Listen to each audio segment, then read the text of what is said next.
Hello, students. I'm Bobby H., and today we'll discuss how retrieval practice makes learning stick better than simply revisiting or rereading new material. How many of you enjoy taking quizzes or tests in your classes? What if the quizzes were not graded or worth much? How about other ways to retrieve information recently taught, such as flashcards or games? The big idea for today's class is that retrieval practice, including quizzes, flashcards, and spaced practice, increases knowledge retention and overall learning. Let's take a look at our objectives. By the end of this online course, you'll be able to identify problems that hinder retention, describe how information is quickly forgotten without reinforcement, explain how the testing effect improves memory retention, and discuss how you can implement space study strategies to improve retention. Let's start by reviewing the three main challenges to retaining new knowledge. They are the forgetting curve, cognitive overload, and passive learning techniques. Psychologist Hermann Ebbinghaus introduced the forgetting curve in the late 19th century. He observed that information is rapidly forgotten shortly after learning, with the rate of forgetting slowing down as time passes. Information that is learned quickly is also forgotten quickly. His research shows that without retrieval practice, much of what we learn is forgotten within days or weeks. This work became the basis for understanding memory retention and forgetting. Today, we know that retrieval practice helps significantly reduce how much newly learned material is forgotten. Cognitive overload is when the cognitive demands of a task exceed an individual's cognitive capacity, making it difficult to process and retain information. Without retrieval practice, learners may struggle to consolidate knowledge. They may be overwhelmed by the amount of information they are trying to absorb. Reinforcement helps the student retain it. When learners are presented with too much information at once, they may have trouble understanding and integrating the new knowledge, which leads to poor retention. When learners do not actively engage in the material, they lessen their ability to remember it. Active retrieval helps to reinforce memory and strengthens the neural connections associated with learning new information.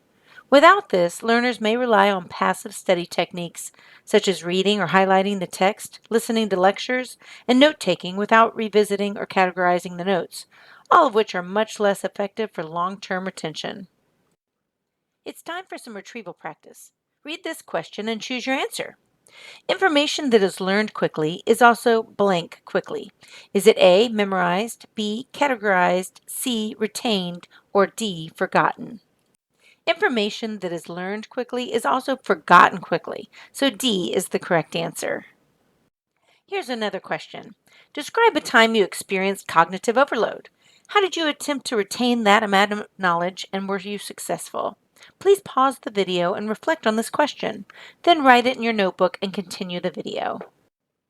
There are many ways you could minimize cognitive overload yourself. You don't need to rely on the instructor to create quizzes or play games to reinforce the new knowledge. You can create flashcards or group the new knowledge together into categories.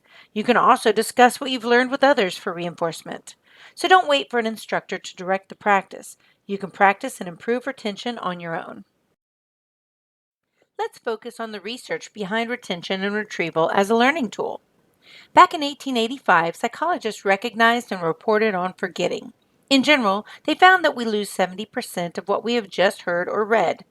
After time has passed, another 30% may be forgotten. The goal became finding a way to interrupt the process of forgetting. In 2010, the New York Times reported a study showing students who read a passage of text and then a week later took a test to recall the info retained 50% more than students who weren't tested. This was met with disdain from many. Some didn't believe recalling or retaining knowledge was the same as learning. Others stressed the idea that instructors would start to include more and more quizzes and tests, and no one has time for that or the stress it would cause. The term testing effect was coined by psychologist Henry Roediger and Jeffrey Karpicki. Their work in the early 2000s explored the idea that testing enhances long-term retention more effectively than traditional study methods like rereading or reviewing material. Their work contributed to the field that we now know as educational psychology. They found that using tests or quizzes reinforces and consolidates memory, making it more durable. Roediger also worked with Andrew C. Butler in 2011 to change the way testing was perceived. They found that there was more to testing than just assessing what a student has learned and grading accordingly. They recognized that all forms of testing, quizzes, flashcards, etc., benefit the student by solidifying material retention. Testing helps with memory retention and retrieval by promoting active engagement and providing feedback. Testing can be done using different formats, such as quizzes, practice tests, games, and flashcards. Retrieval practice transforms passive learning into an active process. Learners who quiz themselves receive immediate feedback, which helps them identify gaps in their knowledge and adjust accordingly. The effectiveness of the testing effect is enhanced when retrieval practice is spaced over time, promoting better long-term retention. Some examples of implementing spaced practice as a study strategy are using flashcards, creating a study schedule, and alternating subjects. Flashcards are a quick way to check newly gained knowledge. Creating a study schedule can be helpful to ensure you retain the information over time instead of waiting until the night before the test to cram. Alternating subjects creates natural spacing. This approach, called interleaved practice, helps reinforce learning by forcing the brain to switch gears and retrieve information from different areas. Another benefit of retrieval practice is the fact that it highlights your current learning voids. A simple example is quizzing using flashcards. The student can go through the deck and single out the cards that stump them. They can then focus effort on those harder cards. I've often used flashcards to find knowledge gaps and then focus more effort on those. Immediate feedback after a test or quiz will help you identify misunderstandings or gaps in your learning. Sometimes it may be a day or two before you get your quiz back, but it would still be beneficial. Looking up the answers and making corrections after a test also helps keep you from retaining the wrong answers. Incorporating many small quizzes between the new material and the final, spaced over time, reinforces the material and identifies learning gaps more effectively. Revisiting material at increasing intervals, called spaced retrieval or spaced repetition, helps consolidate information into long-term memory and reduces forgetting. It is also a way to increase confidence and motivation, unlike cramming. As you get better at the material, your confidence will improve as well. It's time for some retrieval practice. Read this question and choose your answer.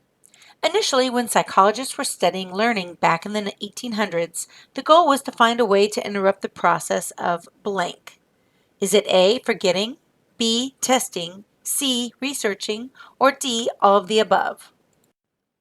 Yes, the answer is A, forgetting. The psychologists were trying to figure out how to slow or stop the process of forgetting. Here's another question. Using tests or quizzes reinforces and consolidates blank, making it more durable. Is it A, memory, B, neurons, C, objectives, or D, feedback? Yes, A, memory is the answer. Testing requires active recall, which strengthens memory pathways in the brain and leads to better retention and a more durable memory. And now an open-ended question. What has your experience been with cramming for a test? Do you feel you maintained that knowledge gained? Or did you forget much of it?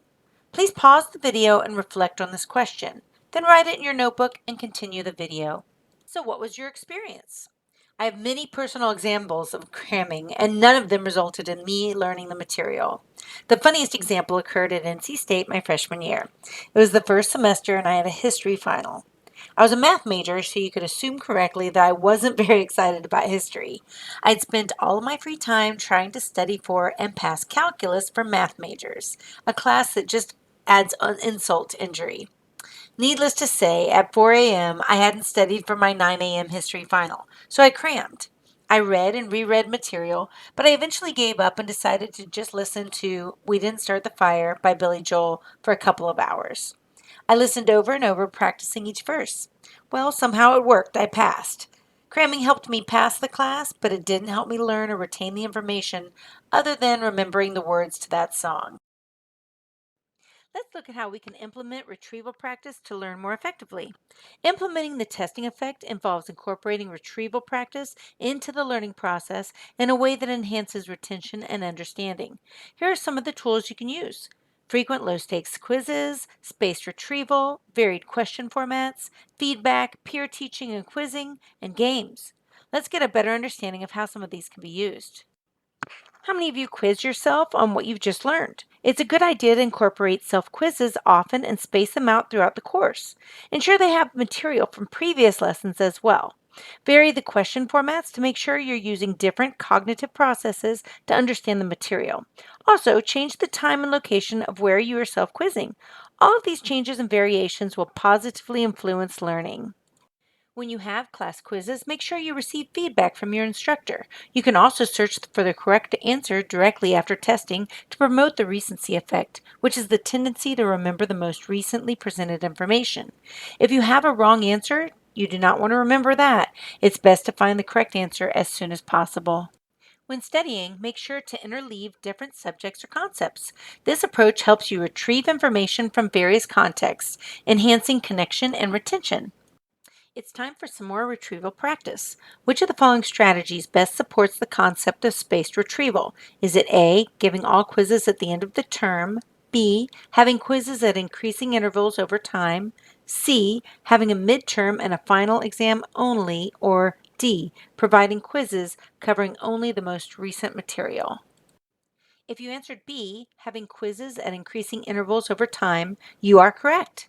Remember, spaced retrieval or spaced repetition benefits us by lessening the opportunity for forgetting by reintroducing or remembering the material over time. What is your most used type of self quizzing? Which type do you prefer or find most helpful? Please pause the video and reflect on this question, then write it in your notebook and continue the video. What's your most used type of self quizzing, and what type do you prefer or find most helpful? Your answers may vary from games and puzzles to online quizzes to handheld flashcards.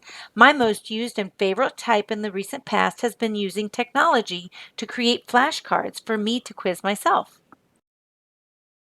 Today we discussed how different ways and types of retrieval practice, including quizzes, flashcards, and spaced practice, increases knowledge retention and overall learning. Let's conclude by revisiting our main points.